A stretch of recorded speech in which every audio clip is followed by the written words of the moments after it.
ఆ రోజు క్లాసుల్లో ఒక ఆయన వచ్చారు. ఎవరు చెప్తున్నారో తెలీదు.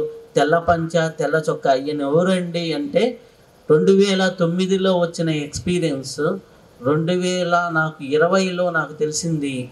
ఆయన బోర్డు పక్కన చెప్తూ ఉన్న వ్యక్తి ఇట్లా తిరిగి కనిపించారు. తెల్ల పంచ, తెల్ల చొక్కా, నిలువు నామం మాస్టర్ ఈకే గారు. మాస్టర్ ఈకే గారు ఆయన శరీరంలో ఉండి నాకు నేర్పించారా? ఇది భౌతికంగా ఎవరికన్నా చెప్తే తెలుస్తుందా? ఆ తర్వాత నాకు ఎక్స్పీరియన్స్ అయిన తర్వాతే నేను ఎవరి దగ్గర అయితే జ్యోతిష్యం గురించి తెలుసుకున్నానని సుబ్బయ్య పంతులు గారి దగ్గర ఆయన ఒక పుస్తకం ఇచ్చారు.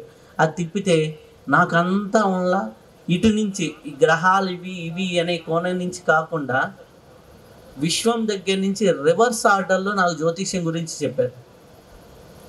రివర్స్ ఆర్డర్లో అంటే నాకు జ్యోతిష్యం అనేది అర్థం కాకుండా మన విశ్వం ఏంటి, ఆ విశ్వం నుంచి నక్షత్ర మండలం ఎట్లా వచ్చింది, సిరియన్ నక్షత్ర మండలం ఏంటి, ధ్రువ నక్షత్ర మండలం ఏంటి, ఆ మండలం నుంచి నక్షత్రాలు నవగ్రహాల మీద ఎట్లా ఎఫెక్ట్, నవగ్రహాల మీద నుంచి చంద్రుడి మీద ఎఫెక్ట్ ఏంటి, చంద్రుడి మీద మన భూమి ఎఫెక్ట్ ఏంటి, భూమి మీద పుట్టిన జీవుడి మీద ఎట్లా ఈ ఖగోళం ఎఫెక్ట్ పడుతుంది అనేది మొత్తం బోర్డు మీద గీసి చెప్పేవాళ్ళు.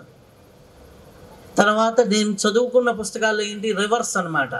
ఇక్కడి నుంచి మనిషి పుట్టాడు, ఈ గ్రహ స్థితిలో పుట్టాడు, వీడికి ఈ గ్రహాల ప్రభావం ఎలా ఉంటుంది అంటే ఆ నక్షత్ర ప్రభావం వల్ల ఎలా అనేది మాస్టర్స్ పట్టుకోదలుచుకుంటే అలా పట్టుకుంటారు.